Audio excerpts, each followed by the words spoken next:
take it real serious and just sit down and talk to yourselves whenever you want to apply for bankruptcy. That's one of the worst thing you could do. Make sure you actually seek some help before you actually go into bankruptcy.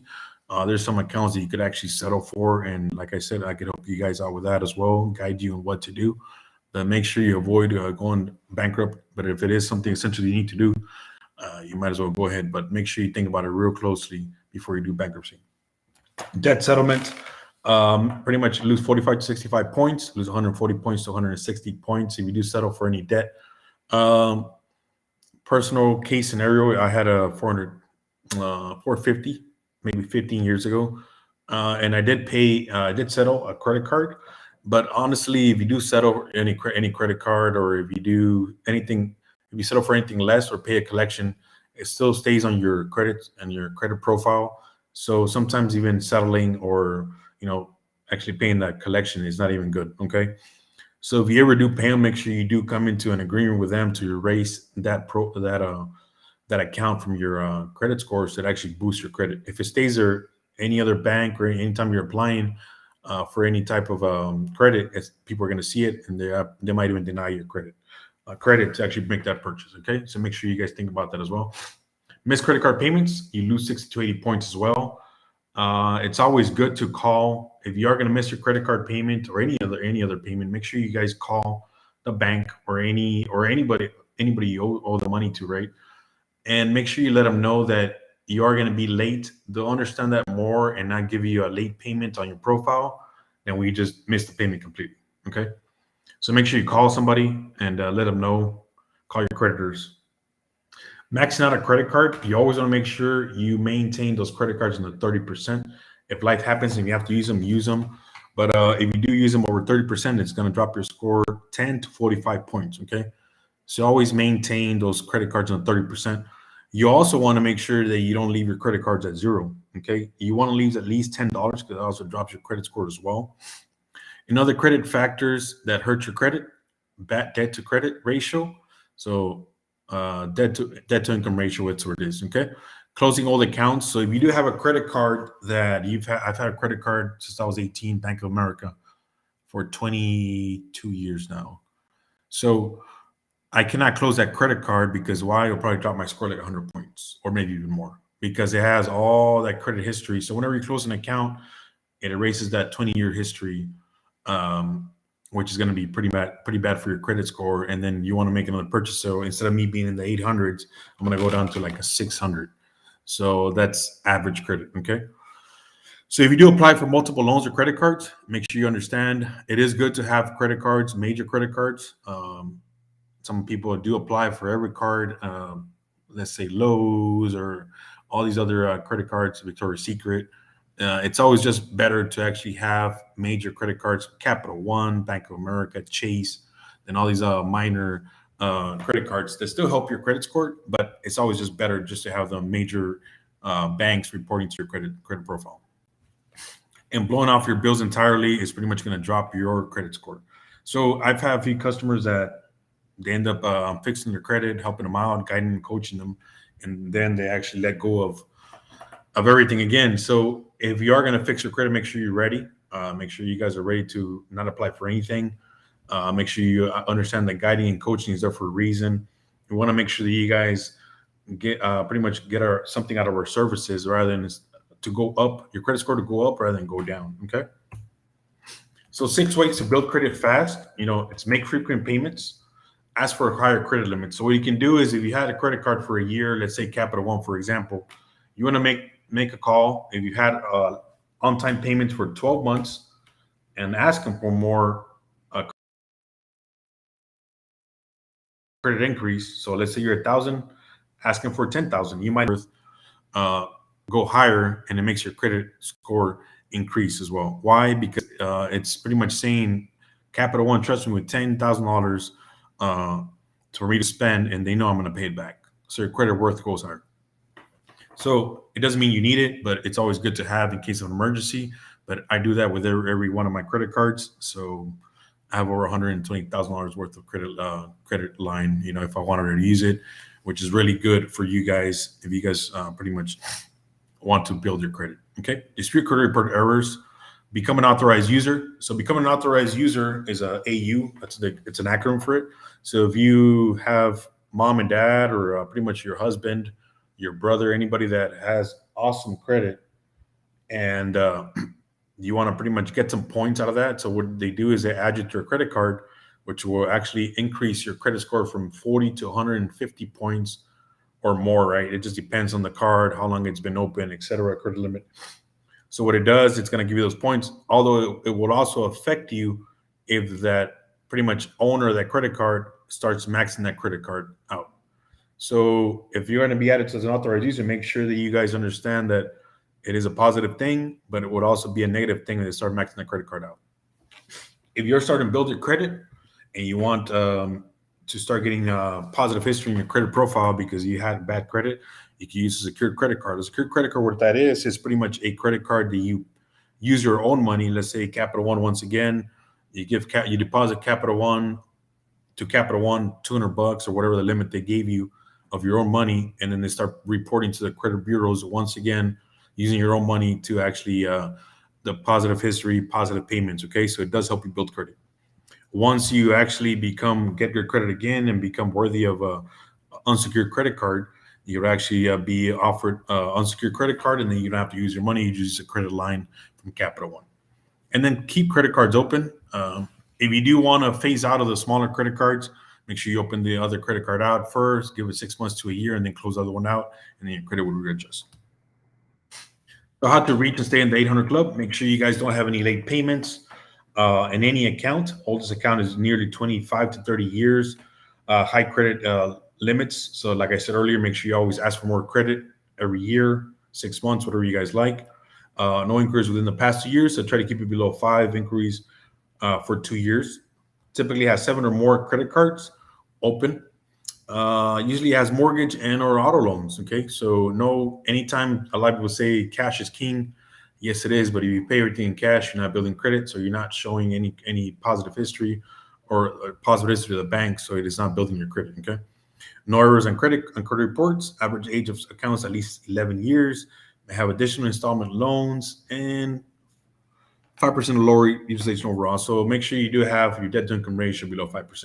But that comes into play with many factors in your credit, and it varies by individual. All right. So pretty much, like I said earlier, we are the owners of Eco Renewable Solutions. So we offer solar panels as well, if you guys are interested in that as well. And then we also offer pretty much water softeners for your homes. And that's the number 956-617-4259.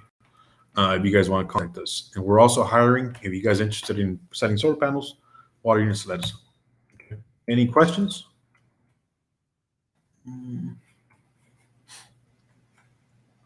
Hello?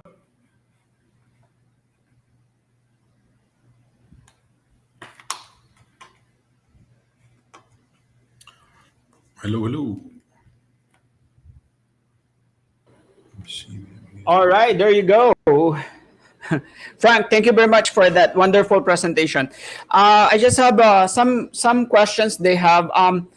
Is there a difference between personal and business credit? Yes, there's a big difference. The one thing that you don't want to do as a business, when you open your business credit, you don't want to place yourself as a guarantor. What you want to do is pretty much freeze your account. So that way they do start you off fresh under your business, give you that credit card for your business credit. Okay. So, because if you place yourself as a guarantor, anything that you do, if worst case scenario, something happens to your business and you forfeit your account, it affects your personal credit. Okay, I see. Then how about do we have people like coming in the US as because when I first got here in the US, I don't have anything about loan, mortgage, car. Is there like a minimum credit score that you will begin? Yeah, you could actually. What I would do, and I would suggest, is apply for credit cards, even secured credit cards. All right, so no credit is better than bad credit. Okay, so Yes. pretty much, it's always good to actually start applying for a small credit card, unsecured. I recommend Capital One. They're always they Oh typically, yes. yeah, Mhm. typically approves anybody, and then you start from there, and then you pretty much start growing, building your credit, and then from there you actually go on to purchasing a car and doing other items. Yeah. The other what's going to happen if somebody has a bad credit, how long does it take for that for them to reapply for a loan? It just depends on the score and what did they defaulted on. It just varies by customer. It Mhm. typically could take a year or two, and depending on the size of the loan that you're trying to acquire. If you're trying to acquire $1,000, it's a lot easier than you're trying to acquire 20, 30 grand. So it just depends on the on your account and your credit account and your credit profile. Yeah. Because yeah, I like what you mentioned about the Capital One. I think for me, Capital One, I had it for many years, and it really worked for me because of the, if you're a frequent traveler, their conversion, like the dollar is 2 points. That's Yeah. it's easy to compute, but at the same time, it fits on my lifestyle since I go to the Philippines every year as much as possible. So instead, what I always recommend, enable for them not to overuse the credit card, or like not to pay so many penalties, is number one, you have to set it as an auto pay. Yep. Yeah, you set it an auto pay, so at least you minimize the interest, and having that delinquent record would affect your credit. Then number two, what I've learned from your presentation is to apply for an increase of the line of credit even you don't need it. Yep. Oh yeah, you have to. I just applied from Bank of America and they gave me another 10 grand. Yes, but when you're applying for that line of credit, not line of credit, but the, what do you call that? Credit increase. Spend is, yeah, the credit limit. Is there going to have a pull out on your credit score or no? Yeah, it actually shows in your credit so that your credit limit increase, which is good. That means the bank trusts you with more money and it gives you more points. But they're not doing hard pull on your existing No, on your no, credit no, score, no. right? Anytime you apply Capital One, any type of card that you have, major credit card, they don't have a. It's not a hard inquiry; it's a soft inquiry. Oh, okay. With the different, let's say if someone applies for a car loan and then they pull out the credit score, would you advise them to get the house loan within 6 month period? Can they reuse the credit score that has been pulled out by the car loan company? I would. It depends how strong your credit is. I would suggest you buy the home first and then the car. It's always better to have the lower your debt to income ratio is. So the less you owe, is always going to be better when you purchase a home. Yeah, that's why we're going over with the debt income ratio. It's talking about the personal monthly expenses, and then if they Yes. have existing debt. The one of my clients, she owes medical bills. Mhm. Are those going to be taken against her credit score? They do Medical affect it, bills. but not as much. Right now, there is a law that came into effect that they will pay $500 any medical bills $500 or less. But Mhm. we do remove medical collections, but they do affect you. They show up in your credit profile. Oh, okay.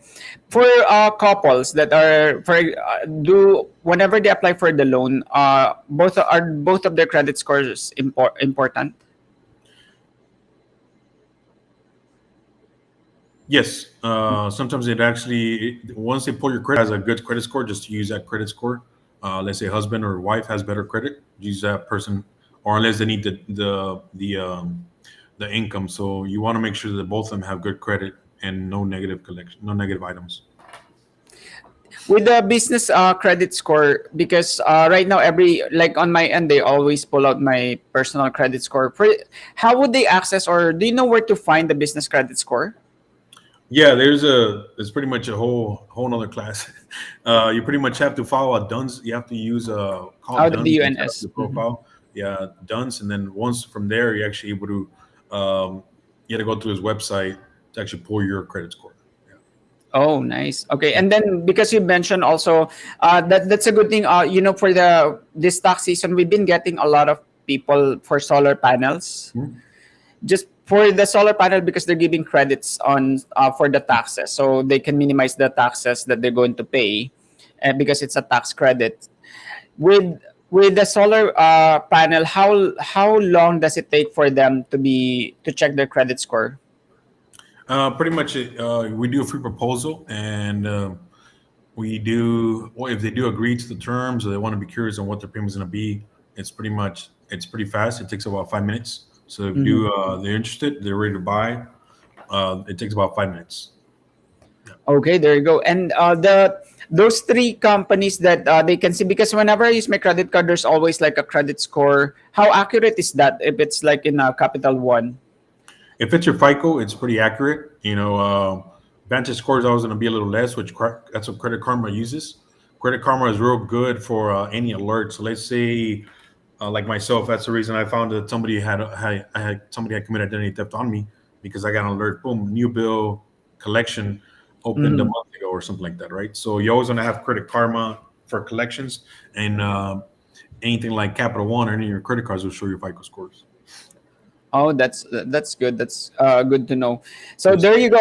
If any questions, further questions, when you're doing this credit score, are you just limited here in Texas, or you can No, serve other states as well? no, I can serve other states. Pretty much, we can do everything over the phone if you guys like, or we do everything in person. Unfortunately, we're here in Brownsville, so if you're out of state, it's going to be a hard drive, right? But we can do everything over the phone. It can be done virtual there, via Zoom or any type of virtual meeting, right? Yes.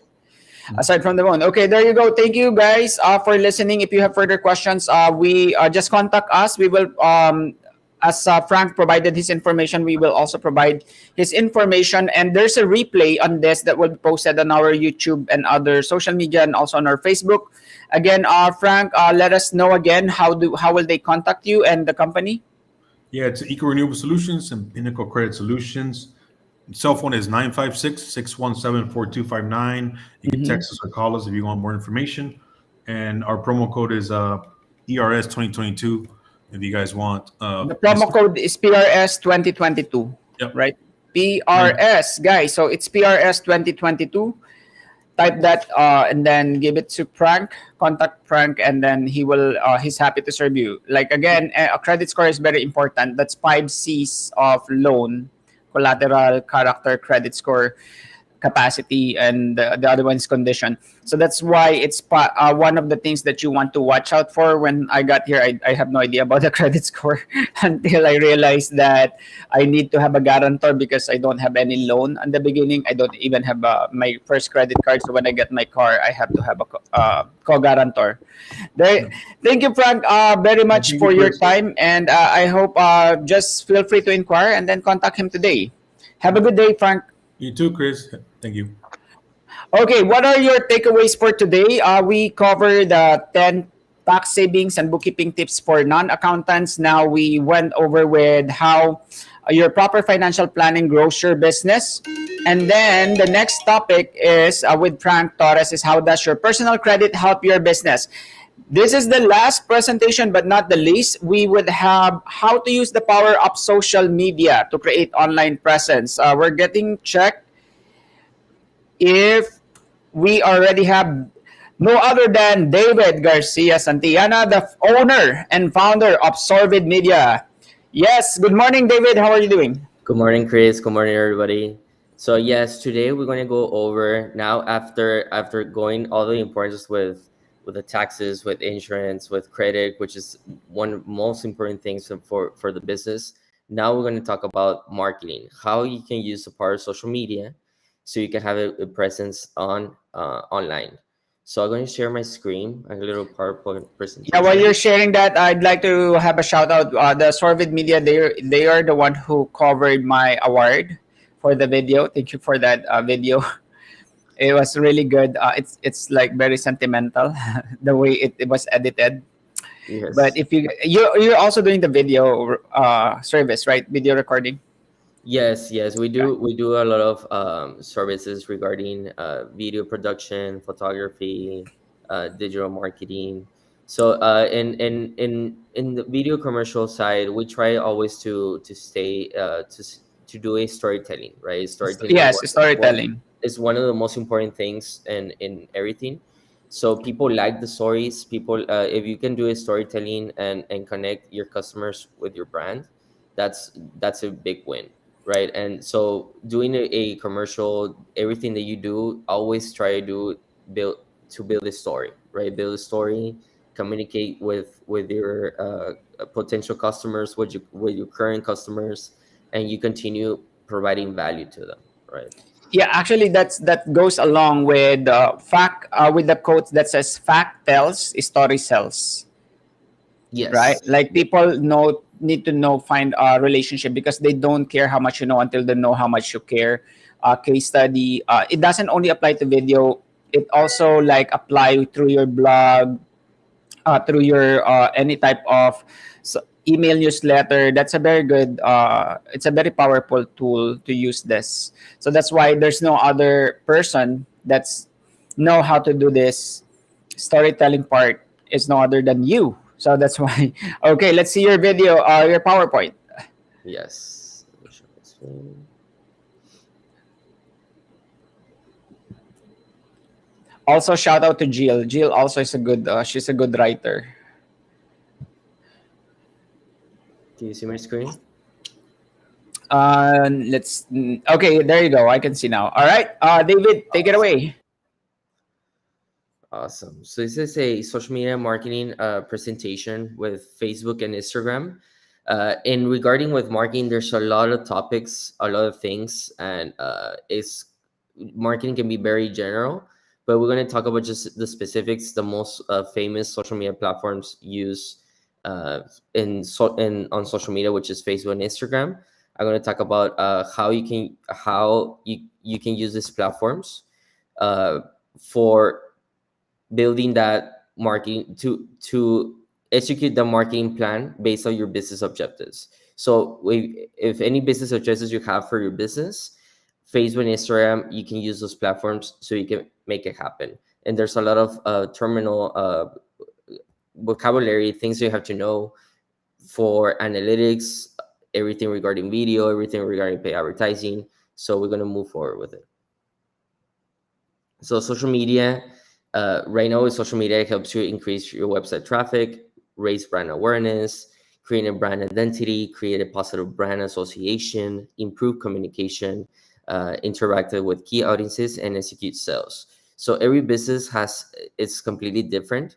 And when you market your business, you have to know where your target audience is, which is that's very important for your business. Either it's on Facebook, it's LinkedIn, it's on YouTube, it's on Snapchat, it's on Twitter. So every business is different. Not exactly you have to be in every social media platform, but be in the ones that you know that your target audience is. So the benefits of having your business on social media is you interact your consumers on social media. It's important marketing strategy.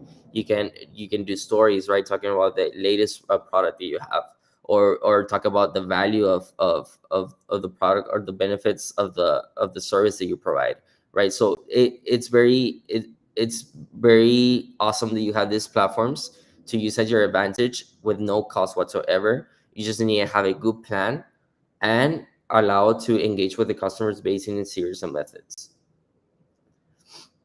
So before when you do the marketing, you have to understand the insights and analytics that this platforms provides for you. And not only Facebook and Instagram, it is the same kind of it's the same analytics that provides also for YouTube, for LinkedIn, for Twitter. So when you run pay advertising or you want to check your analytics, you want to see your analytics, you have to look for this type of insights: the user demographics, where is your audience from, the reach, how many people are seeing your content, the follower, the growth likes, growing your online presence, the engagement, how many comments, shares, likes your post is getting, and video retention, how long the viewers last watching the video, if it's 50 seconds, 20 seconds, 30 seconds. So that's also very important to understand the type of content that you're doing. Impressions is how many times you post has been seen. So one reach can be 2 impressions or 3 impressions, meaning that one person saw your content 2 or 3 times. So understanding insights and its continuation, these insights are more towards pay advertising.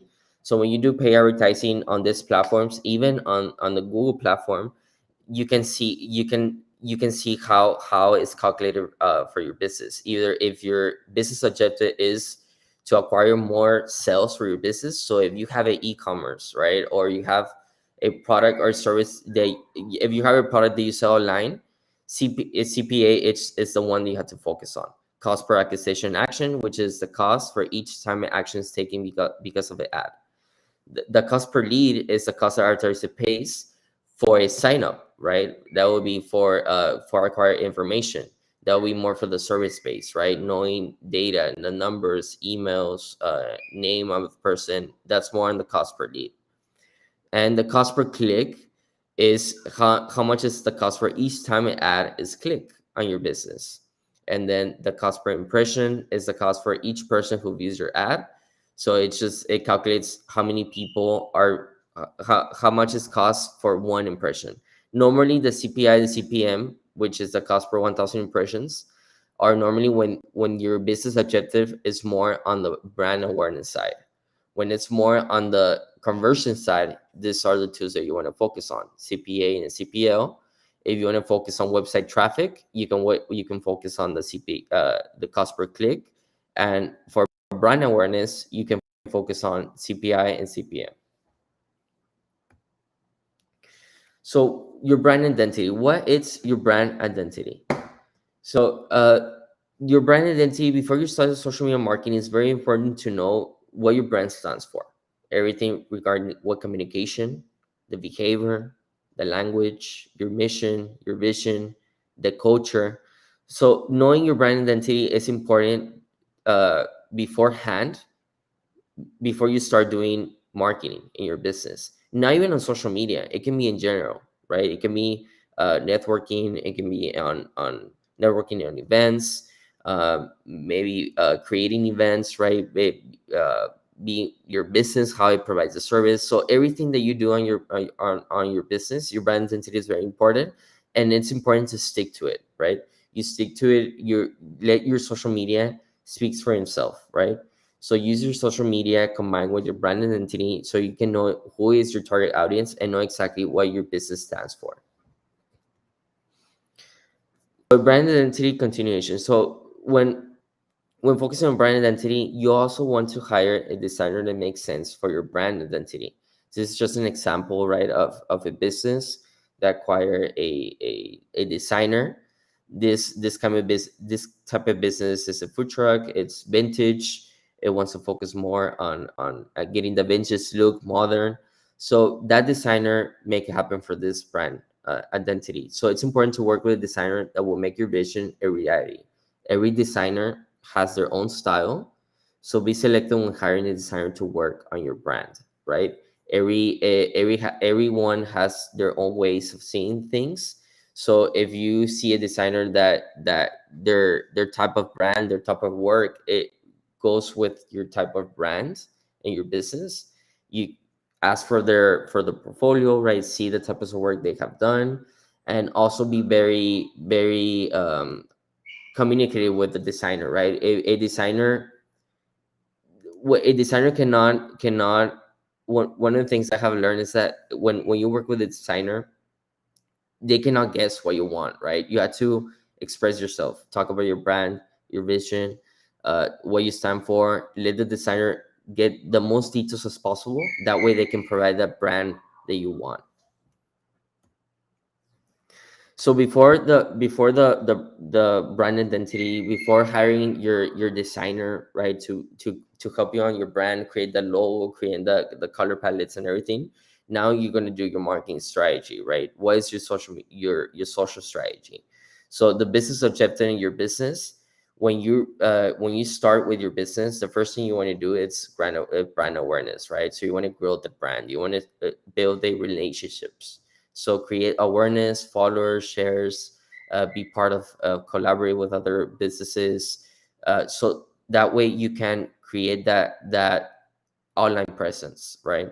So after that, you want to turn those customers, you want to turn those people into customers, right? By doing engagement, comments, likes, measures, mentions, trying to get those people engaged with your content, keep providing value. And from there, you have, of course, you're going to you drive the leads and the sales, which is one of the most important part, right? So after you do the brand awareness, after you do the engagement, now you're going to continue providing value, and the goal is to drive leads and sales, everything regarding with website clicks, email signups, and everything in between with that section of conversions. After you convert, Now you want to do the customer retention, of course, right? Because you want that customer to continue buying from you. You want the customer to continue visiting your store. So you want to improve the customer retention, and also by doing testimonials, social media sentiment, average response, be active on the customer service part, right? If you don't have the time to respond to messages where people send you a message by DM or the website, have somebody to help you on, right? Hire someone that will dedicate themselves to provide the customer service online, right? And that can build your brand. You can build a strong brand like that, and continue having that customer retention that you want for your business. And then after the marketing strategy, so in this part of the slide, it's more the customer avatar. So it's knowing what type of customer or target audience you're gonna target, right? So it's important to know who is your customer, ideal customer.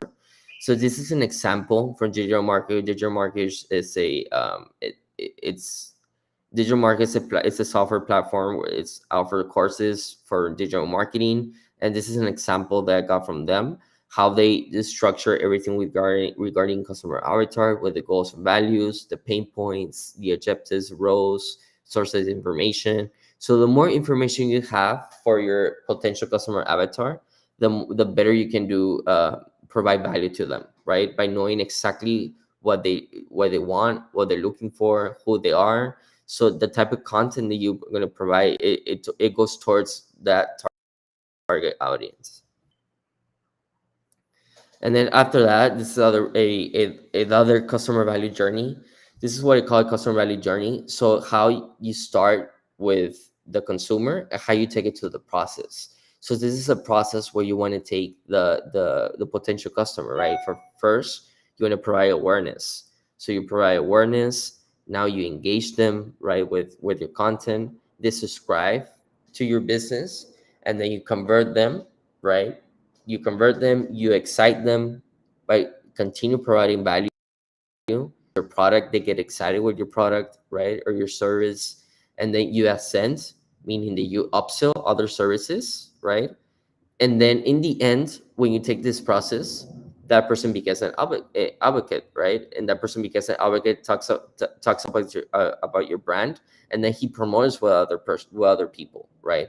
He talks about other people about your product and service, and maybe in this area right here, and promote. That's where is the affiliate person, right? So you can provide affiliate program for individuals that are very fans of your product or service. So in this case, in the end, you first started with the process. In the end, it can be someone that can be bringing you a business for you.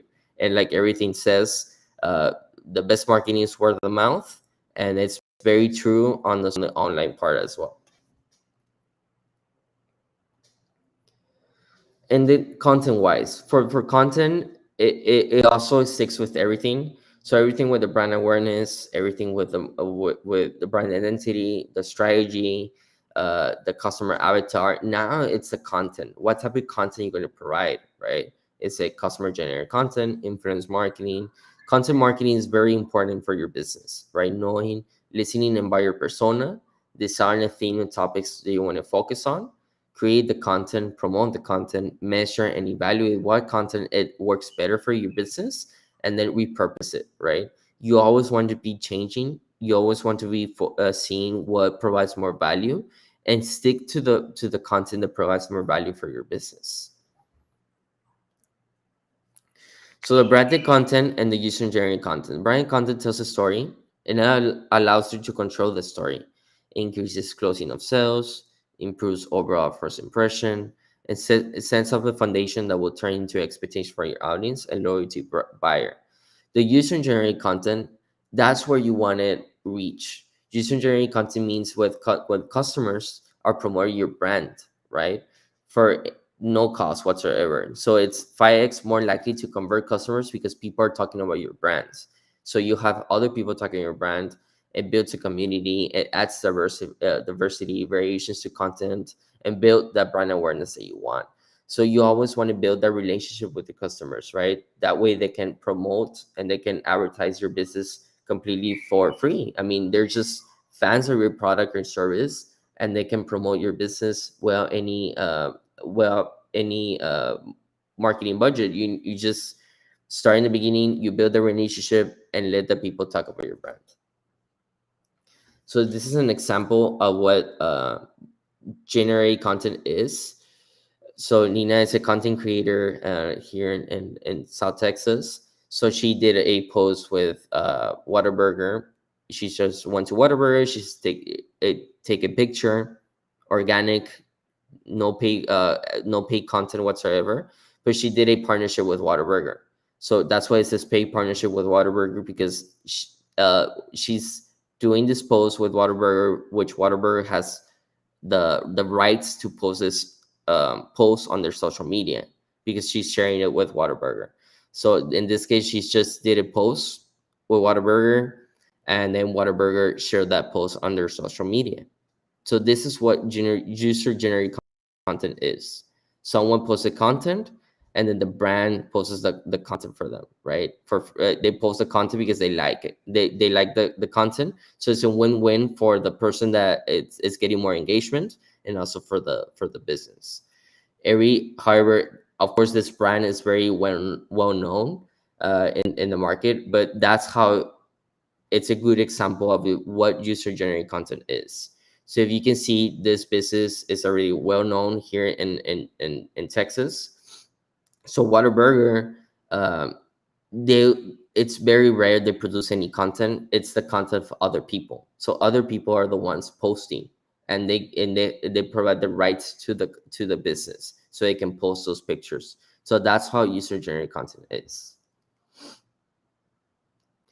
And then before we finish the presentation, so one of the tools that I recommend for you to use the Facebook tools, are completely free. Right now it's Meta.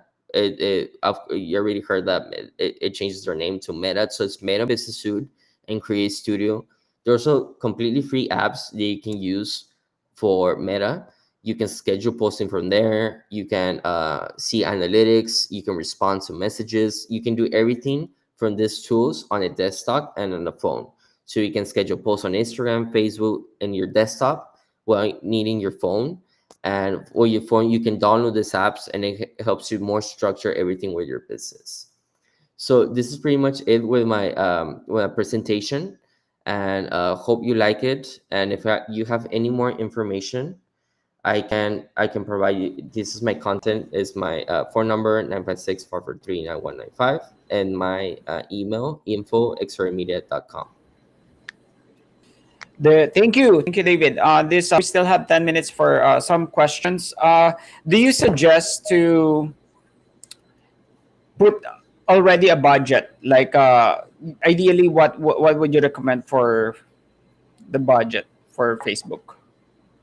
For the budget, so every industry is different.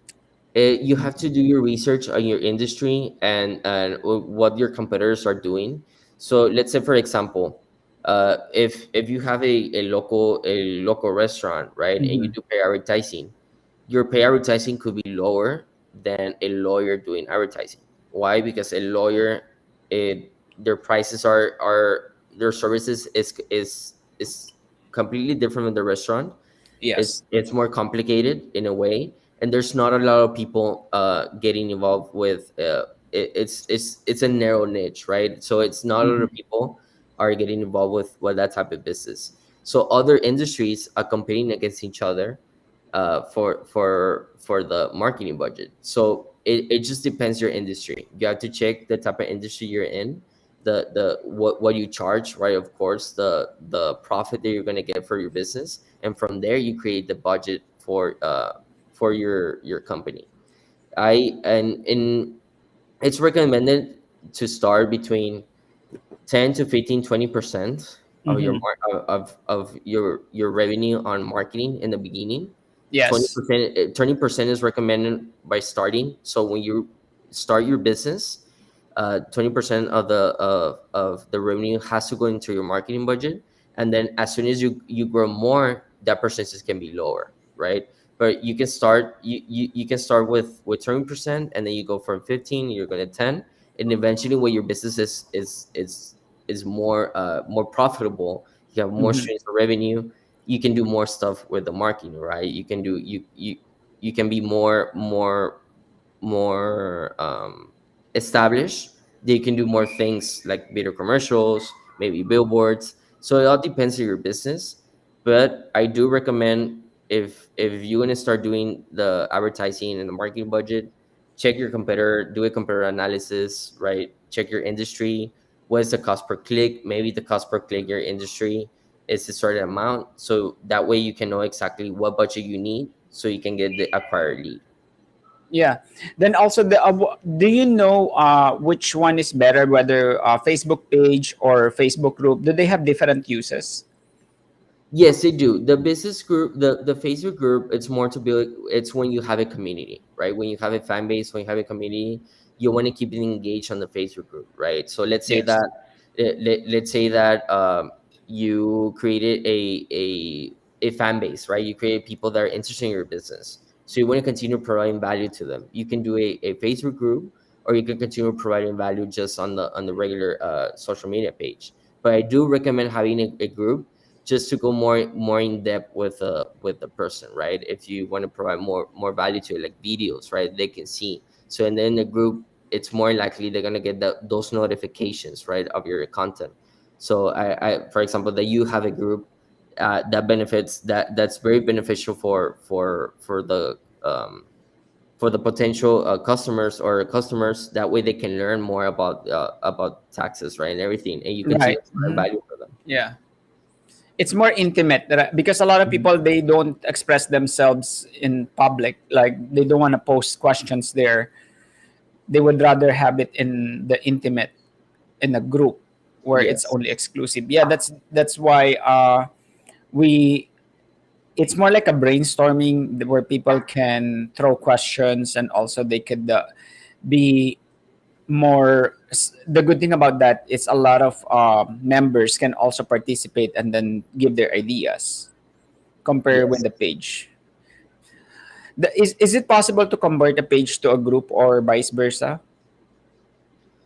I do recommend having the group, like for example, if you have like like a b- it's- if you have a client, right, or a Mm-hmm. subscriber, I do recommend like a subscriber put it on the Facebook group, not the persons, not the people that follow your Facebook page, specifically taken to the Facebook group, but more likely people that want to get more in deep with your business, right? You will always have that customer who wants to go more deep with your business, and make sure having them on your business group. Like, so for example, you want it you have an ebook, right? You want to give a ebook for free, let's say.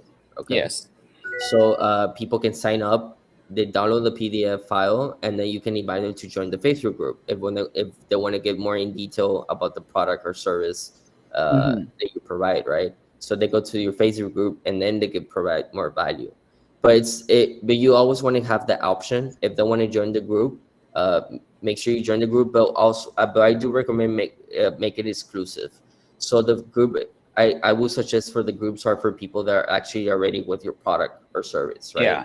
I do recommend that. Why? Because they already have an experience with your business. Yeah. So those are the ones that you want to have it on the group. The other question, because you mentioned about lawyer and this kind of service industry, they follow the person.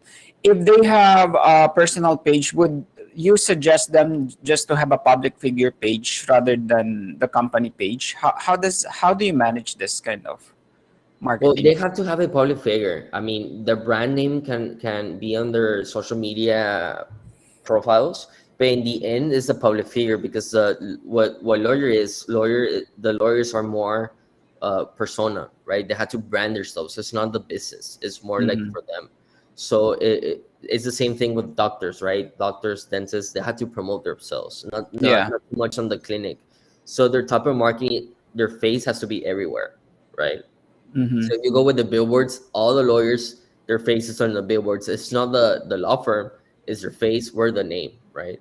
So that's what the lawyers are the best in my opinion, one of the best marketers out there. They market Yes, a lot of, they do a lot of marketing, and it's because the competition is very high. very high. And Yes, yes, the competition is very high and it's very expensive. So the lawyers that are top in the game is because they have a really big marketing budget, and they putting that brand awareness out there. So if you're here in South Texas, you can see that in every corner the same lawyer pops out, right? The same lawyer pops out, the same lawyer everywhere. So you continue seeing his face, you continue seeing his name. So every time you think about a lawyer, you will think about him, right? Or you will think about two or three of them that you see more that you see a lot of very often. So that's how marketing works. yeah. That's why on one of the workshops I attended, they said they can copy what you sell, but they cannot copy who you are. Exactly. And having that, because yeah, it's also happening to us. Like, and then when you mention about the budget, they won't know the budget if they don't have a good proper record keeping on their financials, and that's where they identify with with the financials it attached with the budget. Exactly. and Exactly. and, and what I you mentioned, it's 20, yeah, marketing, it's really always a component of a business. You need to always be there marketing yourself, because no matter how good your idea, if you're not out there marketing yourself in different platform, then you will be outnumbered, or you will be dominated by people that are keep marketing themselves. Exactly. Yeah, So so it's like the conversation that we had before, Chris, mhm. we had before about the marketing. So no matter the product or the service that you have, the person that markets the more is the person that's going to win, right? So if your Yes, product if your product is very excellent, but you're not marketing your product, the person that doesn't have the right product and marks a lot is going to beat you on competition. Why? Because he's doing a lot of marketing. So marketing is attention is what sells, right? So the more yes, mhm. attention you give, the more attention you provide, money follows. So money follows attention. Yeah, you have to remember that. Yeah. So the more attention you provide for your service or product, the more traffic you're going to have. That's It's a law. That's very well said, because I said when at the very beginning, it's not having a good, or it's not having the worst or best product, but it's more having a worst and best marketing at the Yes, end. It's all yes, about marketing. That's why go there. Marketing. It's not selling what you make. It's knowing what to make for your target market, and building that kind of solution and satisfaction to the given demographics. Because when everybody's saying, oh, everybody's my market, that is a pitfall for failure, because not everyone will be your market. Even though yes, you're selling food, it doesn't mean that everybody will eat your food. Somebody wants to have keto, somebody wants to have salad, somebody are more like protein. The same thing with the service. There are injury lawyer, there are immigration lawyer. So that's why I said it's very important to know what you offer, and then you have that USP, which is the unique selling proposition. Then that will separates you from the competition. But I also encourage that do not be threatened by the competition. Your competition is your best motivation, yes, because yes, they provided the footsteps for you to follow. All right, there you go. Thank you, yes, David. That's our time for today. This is our first profit masterclass. Please stay tuned. We are going to have this replay on our YouTube channel, Chris Waikoko, but also on our Facebook page. If you have more questions, feel free to reach to one of our consultants, and we will happy to talk to you and then provide a 30-minute letter. 30-minute consultation. Again, thank you very much. Thank you to all our speakers, David of Sorbid Media. We also have Frank Torres for the credit repair solution. And then our financial planner, we have Jerry Perez. Again, I'm your host for today, Christopher Waikoko, CEO and founder of Waiko Tax. It's a virtual tax bookkeeping service solution here in the United States. Again, thank you for watching and have a great day. Stay safe.